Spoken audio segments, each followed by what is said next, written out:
Bon, hello Jérémy, Salut Claire. ça va? Ouais, très très bien. Et toi? Ok, ouais, super.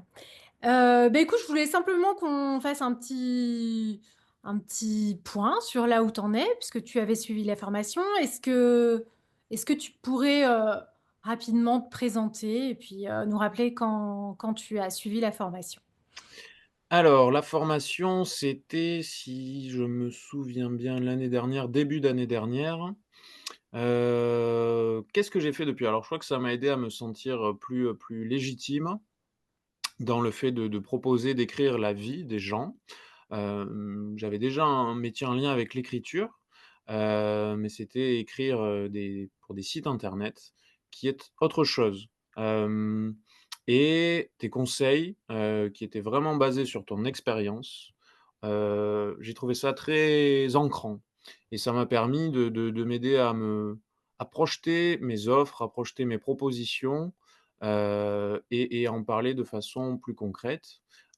Et aujourd'hui, ça fait que je propose différents services. J'ai toujours, cette rédaction de site internet pour des professionnels, mais j'ai des formats donc plus biographiques, donc des biographies, des livres hein, que je compose pour des particuliers et que je propose aussi d'ailleurs à des dirigeants et puis, des bulles de souvenirs qui sont des micro-biographies que j'imprime sur des affiches, donc ça, c'est un format que j'ai lancé et voilà, certainement que si, j'avais pas suivi ta formation, j'aurais pas lancé ces formats-là.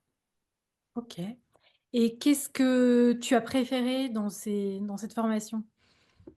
Hem, je crois qu'il y a quand même je pense que ça me rassurait avant de travailler uniquement avec des professionnels, parce que tu sais qu'il y a toujours une certaine distance. Travailler avec des particuliers, dans un cadre, d'une rédaction plus personnelle, je pense que ça me posait certaines questions. Voilà, on touche à du matériau humain, fin, il y a la question, des émotions, il y a la question de des souvenirs, de la mémoire, parfois c'est les enfants qui vont acheter la biographie pour les parents, donc enfin, il y avait tout un tas de sujets qui sans m'inquiéter, en tout cas, j'avais envie, j'ai toujours fait les choses en expérimentant et pour cette fois dans ma vie, j'avais envie de faire les choses autrement en bénéficiant de l'expérience de quelqu'un, toi, qui fait ce métier et d'avoir ces retours-là, d'expérience concrète. Donc ouais, ça m'a beaucoup aidé de ce côté-là. Vraiment le très concret que tu as pu nous partager de tes accompagnements,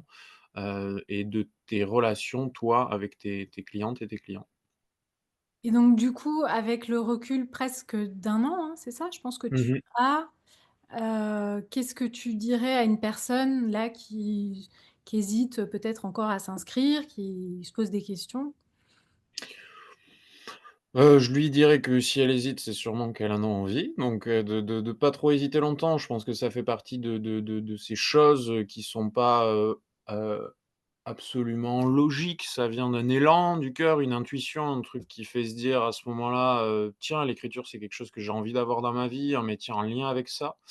Donc si les personnes ressentent cet élan-là, je pense qu'il faut, il f c'est bon d'en prendre soin et d'oser. Voilà. Voilà mon ressenti parce que je pense que j'ai pas grand-chose à dire à leur partie rationnelle qui doivent peser le pour et le contre, chose, qu'on fait tous, toutes, avant de s'inscrire à une formation donc voilà. Aussi d'écouter l'élan du cœur sans trop réfléchir, je leur dirais ça. OK.